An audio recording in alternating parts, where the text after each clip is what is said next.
Hi, this is MrByZ, and today I'm going to review the Bandai model kits for R2-D2 and R5-D4. So here are the completed model kits. I did a couple of things differently on these. Usually I don't paint a whole lot, and this time I actually took all the gray pieces and bought some chrome paint from an auto store to do all the gray pieces in chrome, and you can see it makes a difference. You get a little shinier silver on a lot of this. Now R2's dome was painted the same way, but what happened is while I let it dry for long enough, it was still a little tacky while I was putting these together. And so if you look at R2's dome really closely, I don't know how well this is going to show up on the video, you can actually see my fingerprints in there and stuff like that, which actually kind of made it nice. While it's not shiny like that you can see into it, it still gave it a nice shine and used look, if you will.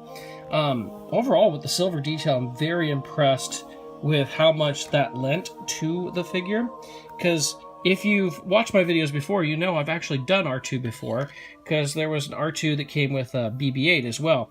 And here you can see the difference between just the regular gray plastic that it came with and the chrome paint that I used. Now the funny thing is, I mean, if you look at the chrome paint, like the dome and the pieces on the front, you can see a difference in shininess just because of how much like the dome was handled, as opposed to those were just slotted right in. Now, R5-D4, I'm very impressed with him too. There was a lot of extra little stickers to do. The detail around the top of his head, that is all a sticker. In fact, if you can look here really closely, you can see where it comes together there. But it added so much, and even like the little black stickers inside his eyes, it added so much to it. The deals around his neck that are kind of reflective, those are all stickers as well. Overall, the detail on these is just magnificent. When I finished these and set them up, I mean, they're fairly sturdy, more than many the other kits. I'm much happier with this R2 after I got him together than I am the previous one. The previous one I made a few mistakes on, like there's supposed to be a blue sticker underneath the grating there, like that. And I actually did it on this one knowing it was coming.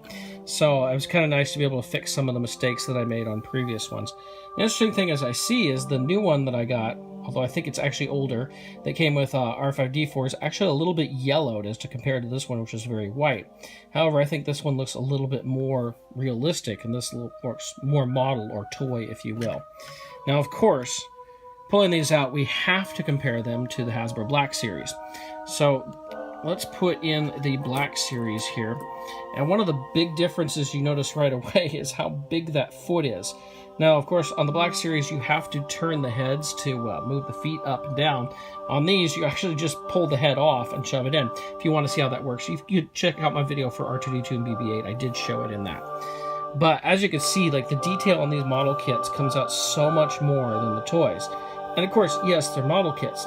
However, I'd like to point out that these two Black Series, I think R5-D4 was running, what, about $25 at GameStop. R2-D2 is about $20 when he came out. So that's $45 in total. I spent about $25 total for the two model kits as one set through Amazon.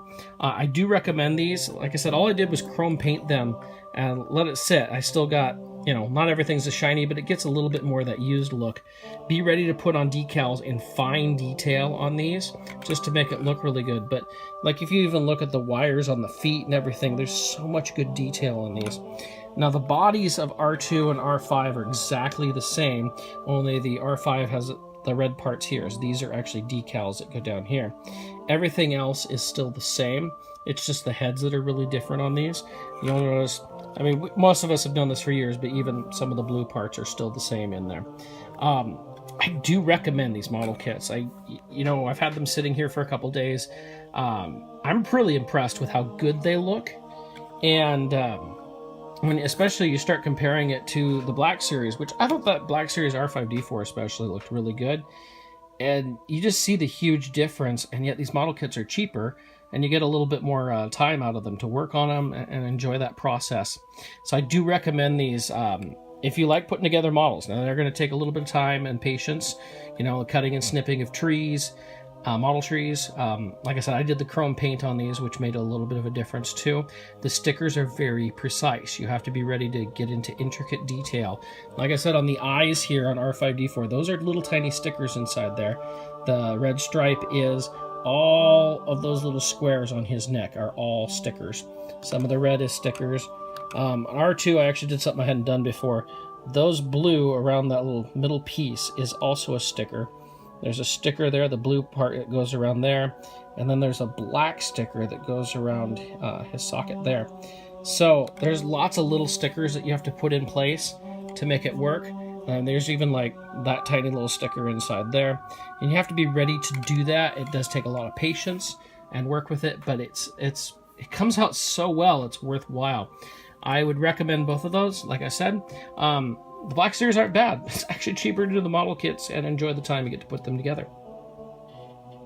So that is my look at the Bandai model kit for R5-D4 and R2-D2. Look forward to new videos coming up. I actually have a non-Star Wars one I'm working on right now, plus a few more things in the future, as well as the mini episodes. I promise they're still coming back. So thank you for watching. Leave any comments below that you want. Subscribe to my channel, and I'm always open to questions. Thank you so much.